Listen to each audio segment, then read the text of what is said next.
Assalamualaikum warahmatullahi wabarakatuh. Kembali lagi di podcast Lispla. Perkenalkan, saya di sini sebagai host. Nama saya Muhammad Rafianto Alamsyah, NPM 220 350 120. Dan ini adalah teman saya. Nama saya Iqbal Kurniawan dari Lisplang NPM 18. Di sini kita akan membahas tentang etika dan tata krama. Dan gimana menurut Masnya tentang etika dan tata krama? Tata krama, etika, aduh. Sering sekali ya dibahas kalau masalah ini. Nggak tahu sih. Tapi kalau menurutku etika tata krama itu penting banget ya. Apalagi kita kan di Indonesia gitu. Yang notabene orang-orangnya itu gampang gak terima, gampang tersinggung. Ya, betul. Apalagi kan kita ini maba ya. Jadi kalau mau masuk ke lingkungan baru itu sudah semestinya ya, kalau kita yang dulu yang harus bertata krama itu harus nyapa-nyapa 5S tuh ada kating-kating atau enggak dosen-dosennya. Terus apa ya, tata krama mungkin dari kecil kita Wajib sudah lah ya wajib kak. Dah dari kecil udah diajarin gitu loh sama orang tua kita. Tapi nggak tahu ya, tapi kenapa kok banyak orang nggak bisa cepet gitu, nggak bisa cepet adaptasi sama tata krama ini gitu. Kayak masih aja ada orang yang nggak mau Selengean gitu. ya selengean. Selengean, ya. Orang yang kayak geber-geber gitu nggak tahu tata krama, jalan dari kecil gitu loh diajarin sama orang tua.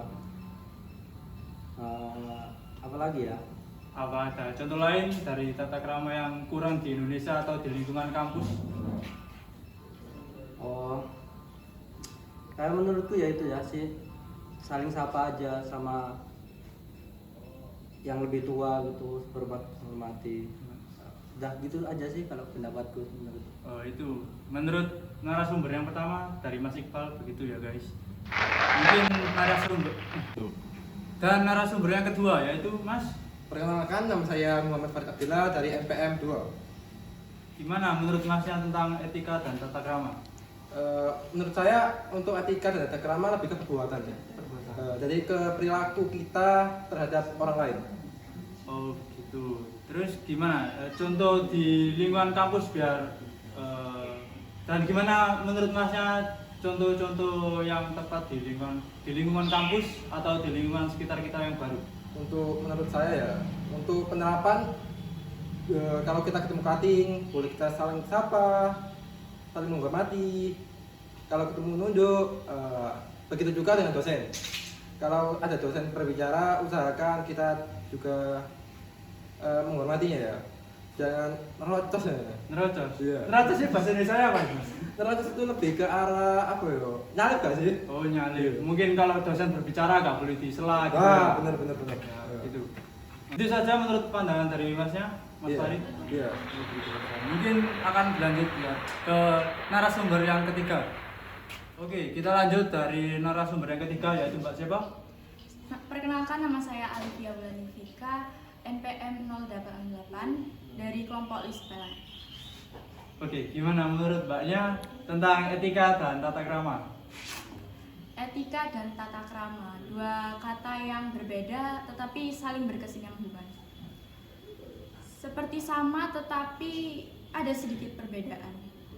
Untuk etika sendiri adalah pedoman dalam bergaul yang menyangkut adat dan kebiasaan yang diajarkan dari orang tua dan pengaruh dari lingkungan sekitar kita.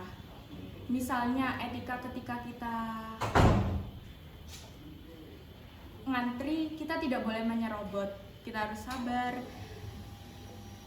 Mengenai tata krama sendiri, aturan yang baik dan biasanya setiap negara, bangsa, daerah masing-masing itu beda.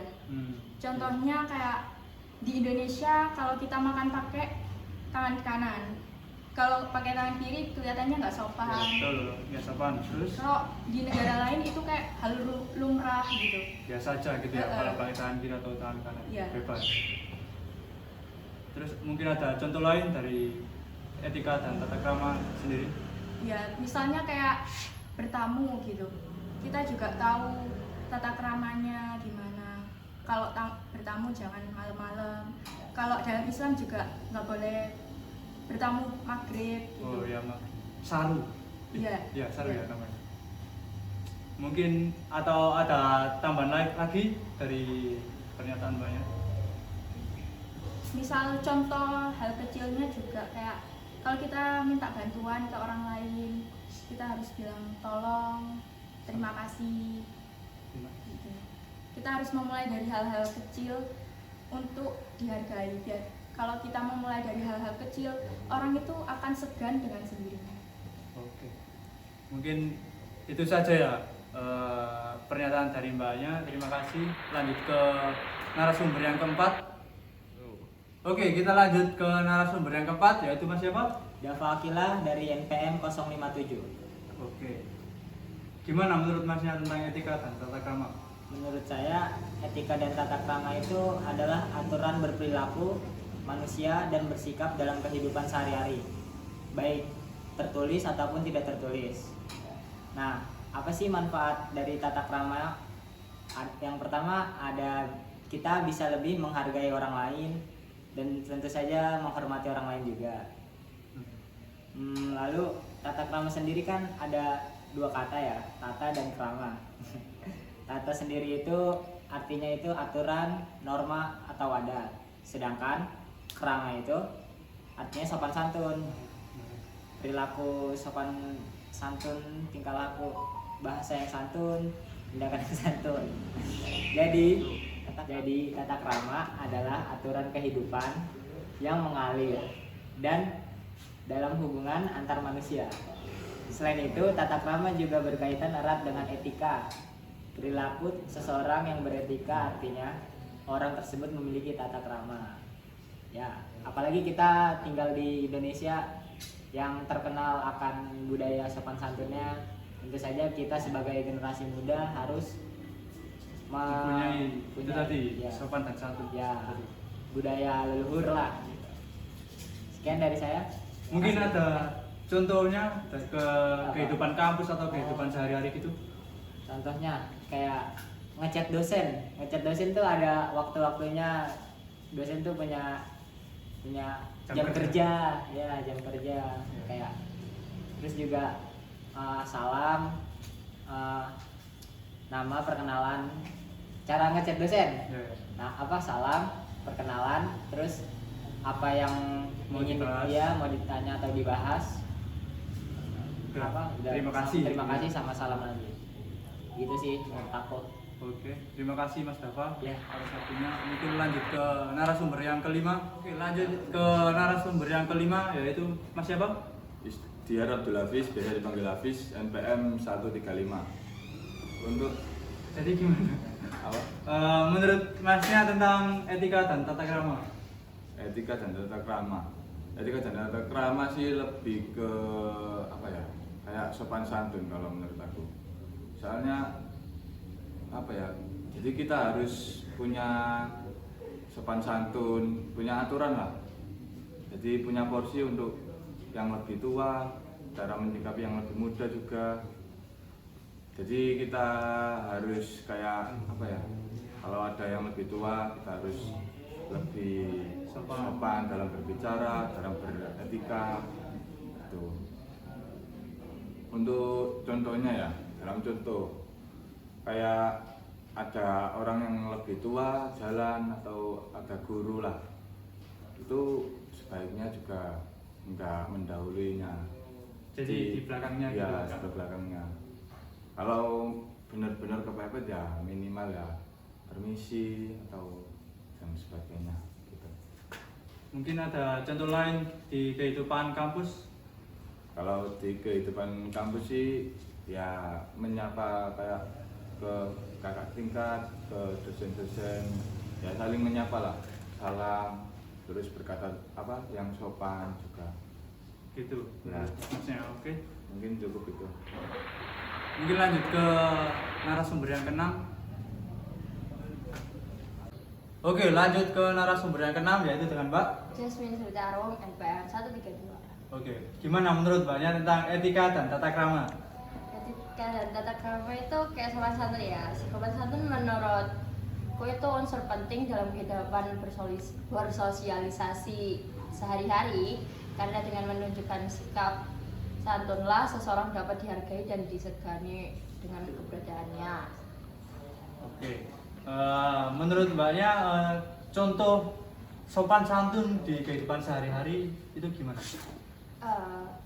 Sopan santun di kehidupan sehari-hari itu kayak minta tolong, kayak ngucapin minta tolong, terima kasih, terus habis itu kalau di kampus ya itu nyapa, cutting, terus senyum sama Apa? sesama Sama teman teman. lah. Terus ya jangan lupa nyapa dosen juga, menghormati. Wah, Oke, mungkin gitu aja. iya dari gitu Mbaknya. aja, jangan banyak-banyak. Jangan banyak-banyak. Nanti bingung. Biar yang lain kebagian iya. sih. Ya, mungkin lanjut ke narasumber yang ke-7. Lanjut ke narasumber yang berikutnya, yaitu dengan Mas Ardi Rizky Tekan Sahli dari NPM 114. Gimana menurut Masnya tentang etika dan tata krama? Menurut saya etika dan tata krama itu adalah cara kita berperilaku atau attitude. Tata krama biasanya sudah ditanamkan oleh orang tua kita sejak kita kecil ya. Dan juga etika dan tata krama itu juga berpengaruh terhadap kualitas seseorang sih. Oke, gitu. Ya. Mungkin ada contoh dari etika dan tata krama mungkin. Contohnya mungkin kalau kita sebagai mahasiswa ya, kalau di kelas mungkin saat dosen berbicara atau menjelaskan kita jangan mencela. Terus kalau ada kakak tingkat, kita melewati kakak tingkat minimal kita senyum atau menyapa lah. Oke, gitu aja. Mungkin kalau di kehidupan sehari-hari bermasyarakat gitu, kehidupan bermasyarakat. Kalau di kehidupan bermasyarakat ya pada umumnya aja ya, kalau ada orang yang lebih tua kita minimal menunduk kalau lewat atau kita permisi. Ya itu aja sih. Itu aja. Iya.